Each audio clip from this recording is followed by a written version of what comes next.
할렐루야, 반갑습니다. 오늘도 하나님께서 말씀 가운데, 또 찬양 가운데, 기도 가운데 만나 주실 줄로 믿고요, 말씀에 장으로 한번 넘어가기를 원합니다. 오늘 하나님의 귀한 말씀은 누가복음 3장 1절에서 6절까지의 말씀입니다. 한 절씩 서로 한번 보면서 나아가기를 원합니다. 자, 누가복음 3장 1절에서 6절까지의 말씀입니다. 디베르 황제가 통치한 15해, 곧 본디오 빌라도가 유대의 총독으로, 그리고 헤롯이 갈릴리의 분봉왕으로, 그 동생 빌립이 이두레와 드라고닛 지방의 분봉왕으로, 그리고 루사니아가 아빌레네의 분봉왕으로, 안나스와 가야바가 대제사장으로 있을 때에 하나님의 말씀이 빈들에서 사가랴의 아들 요한에게 임한지라. 요한이 요단강 북원 각처에 와서 죄사함을 받게 하는 회개의 세례를 전파하니, 선지자 이사야의 책에 쓴 바 광야에서 외치는 자의 소리가 있어 이르되, 너희는 주의 길을 준비하라, 주의 오실 길을 곧게 하라.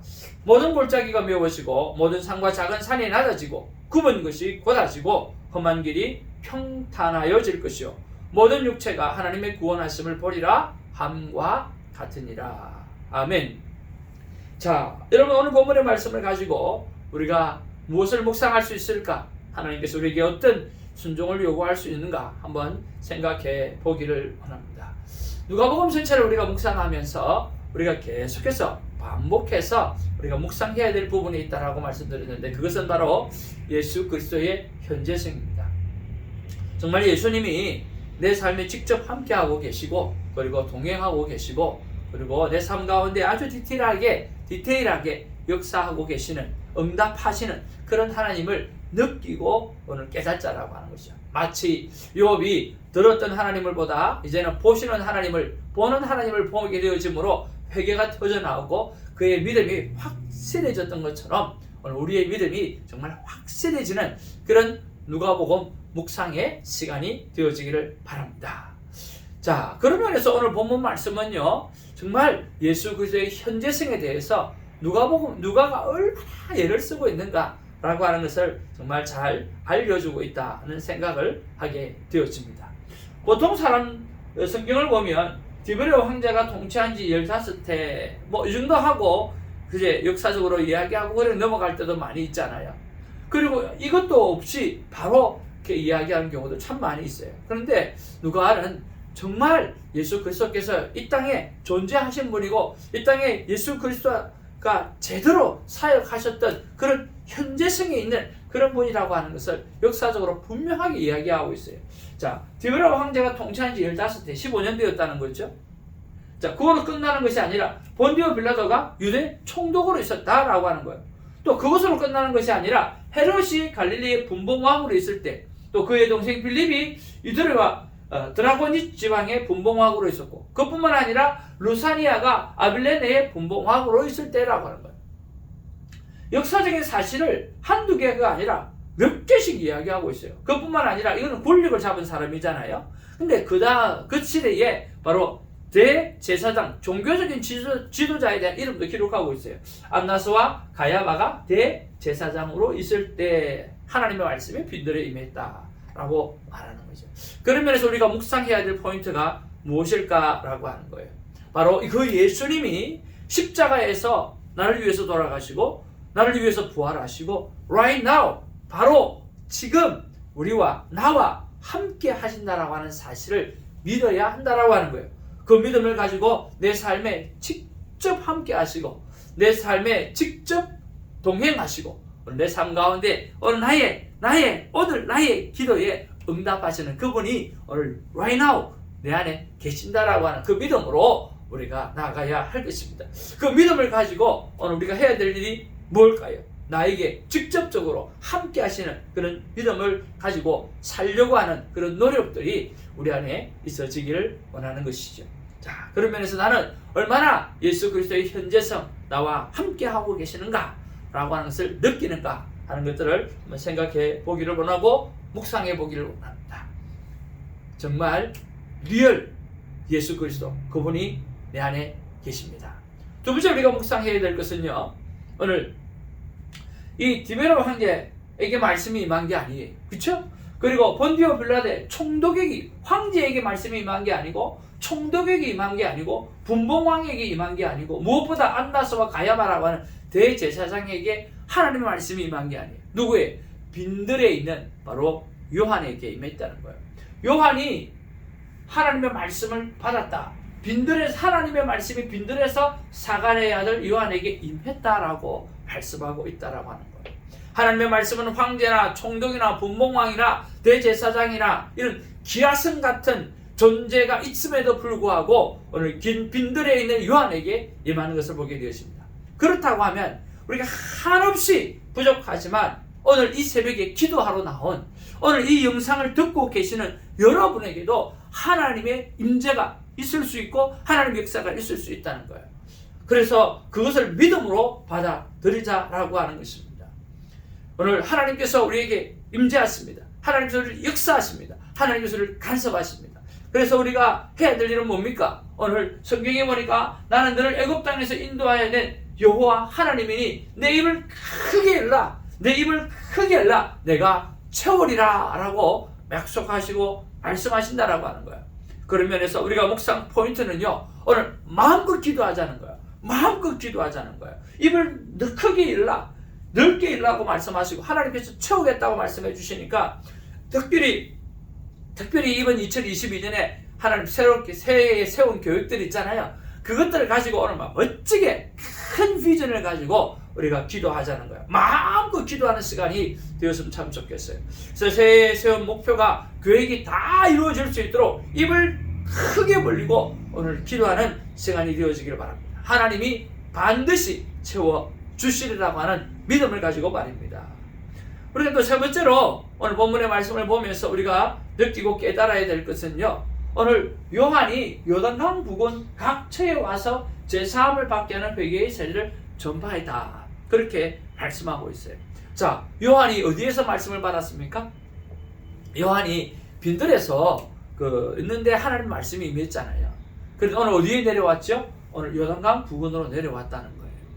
그리고 각처에 와서 죄 사함을 받게 하는 회개의 세례를 베풀었다, 그렇게 이야기하고 있어요. 그러면 요한이 빈들에 있다가 오늘 이 죄 사함의 회개를 전하기 위해서, 전파하기 위해서 요단강으로 내리고 온 거죠. 그리고 각처라고 했으니까 요단강으로 가서 요단강 줄기를 따라서 북쪽 갈릴리에서부터 저 사해에 이르기까지 유대 전국을 다니면서 오늘 죄 회개, 죄 사함을 받는 회개를, 사역을 전거하고 있었다라고 하는 거죠. 한 곳에 머물러서 오라라고 하는 것이 아니었어요. 한 곳에 머물러서 오기만을 기다리는 것이 아니라 적극적으로 찾아다니면서 그 일을 했다라고 하는 거예요. 그래서 우리가 여기서 묵상 포인트가 뭡니까? 왜 가만히 있는가라고 하는 거죠. 왜 나는 가만히 있을까라고 하는 거죠. 나는 지금 어디를 향해서 가고 있는가라고 하는 거죠. 무엇을 향해서 분주하게 나는 움직이고 있는가라고 하는 거죠. 왜 나는 가만히 있는가?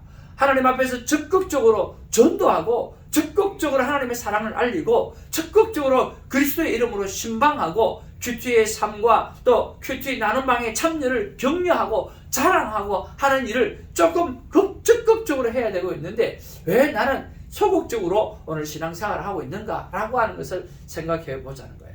하나님 어떤 부분에서 내가 소극적으로 살아가고 있습니까? 내가 어떤 부분에서 적극적 뛰어야 됩니까? 오늘만큼이라도 내가 오늘 예수 그리스도의 이름으로 사랑을 품고 내가 돌아보아야 될 그 영혼을 한번 돌아보겠습니다 라고 하는 그 결단이 있어지면 참 좋겠다라고 하는 거죠. 나는 무엇을 하고 있는가 라고 하는 것을 한번 묵상해 보기를 바랍니다. 그리고 그렇게 묵상했다고 하면 이제 순종할 삶을 구체적으로 찾고 순종해 보기를 주님으로 축복을 드립니다. 하나님 말씀해 보니까 너희가 즐겨 순종하면 땅의 아름다운 소산을 먹을 것이라, 그렇게 말씀을 하고 있잖아요. 우리가 큐티 나눔방 속에서 이제 한 편씩 참으로 보편적이고 아주 쉽게 적용했던, 구체적으로 적용했고 또 은혜를 받았던 그런 것들을 한번 나누어 보기를 원합니다. 자, 우리 교회에 같이 섬기고 있는 우리 조현 전도사님이 계십니다. 이 조현 전도사님은 큐티 하면서 세례 요한에 관한 말씀을 들었어요. 이 세례 요한의 이름의 뜻은 바로 여호와는 은혜로우시다 라고 하는 그 뜻이라는 것을 우리가 큐티하면서 알게 되어졌다는 거예요.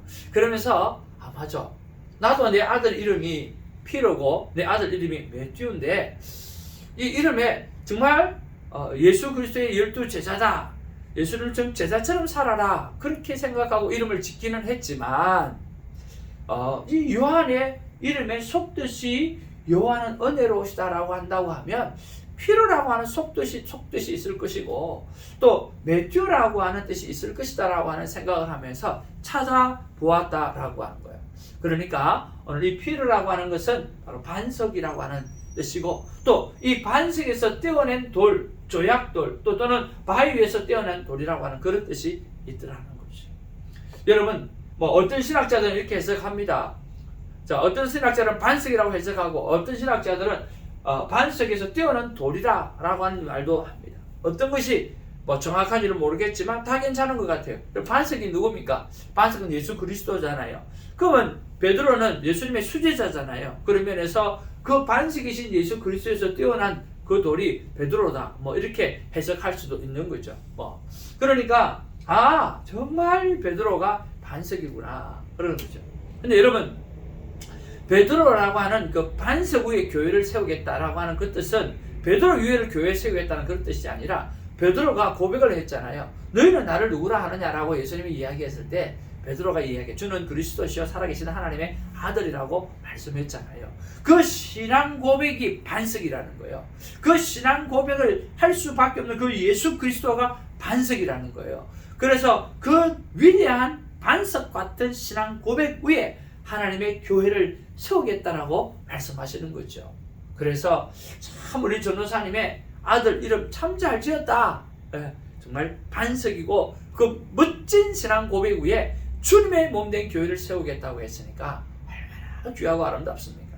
참 은혜가 되었다는 거. 그럼 매튜가 한번 찾아보니까 매튜라고 하는 말은 하나님의 선물이다. 마태라고 하는 뜻이 하나님의 선물이라고 하는 거고요. 히브리식으로는 레위라는 표현을 한다고 합니다. 그것을 알게 되어지니까 참 기뻤다는 거예요. 마침 또 남편이 같이 식사를 하면 좋겠다라고 하는 시간이 되어서 함께 식사를 나누면서 여보, 당신 피로가 무슨 뜻인가 알아? 그리고 매튜가 무슨 뜻인가 알아? 그러면서 큐티한 것들을 자연스럽게 나누게 되어졌다는 거죠. 근데 우리 집사님께서 막 인터넷을 찾아보았다는 거죠. 그러면서 서로가 정말 베드로가 이런 뜻이 있었고 매튜가 이런 뜻이 있었다라고 하는 것을 이야기하면서 우리가 참 아들 이름을 잘못 짓지는 않았다, 그지? 하고 서로 웃으면서 시간을 보냈다는 거예요. 그러면서 전도사님 마음 가운데 맞아, 내가 남편에게 큐티를 보내기는 하지만 이렇게 한 번씩은 내가 받았던 은혜들 이렇게 편안하게 정말 큐티를 했다라고 하는 것처럼 편하지 않아도 가볍게 이렇게 나누면 참 좋겠구나, 이렇게 해서 남편하고 좀 나눠야 되겠다라고 하는 그런 생각을 했다라고 하는 거죠. 얼마나 여러분 귀합니까? 저는 이 전도사님의 나눔에 즐거움이 있었고 전도사님의 이 순종에 기쁨이 있었다라고 생각이 듭니다. 우리 또한 오늘 순종을 특별하게 어렵게 생각하지 마시고요, 오늘 기쁨으로 감당할 수 있는 그렇게 순종으로 바꿔갔으면 참 좋겠다 하는 생각이 듭니다. 너희가 즐겨 순종하면, 오늘 저희가 기쁨으로 순종하면 땅의 아름다운 소산을 먹을 것이요, 하나님께서 우리에게 마음의 풍성함 뿐만 아니라 오늘 경제적인 넉넉함까지도 우리가 순종의 삶을 살아낼 때 허락해 주신다고 말씀해 주고 있습니다. 사랑하는 성도 여러분, 하나님께서 우리에게 이렇게 말씀하시는 것 같습니다. 사랑하는 내 자녀들아, 순종은 축복의 보따리란다. 순종하기를 기뻐하고 즐거워하라 라고 말씀해 주십니다. 사랑하는 성도 여러분, 오늘도 하루 말씀을 묵상하면서 내가 순종해야 될 부분들이 무엇이 있을까 조금은 구체적으로 또 내가 실현 가능한 것을 찾으셔서 잘 순종해내는 저와 여러분 되어지기를 바랍니다. 그래서 하나님께 주시는 그 풍성한 복락을 마음껏 누리는 저와 여러분 되어지기를 주님의 이름으로 축복을 드립니다. 할렐루야.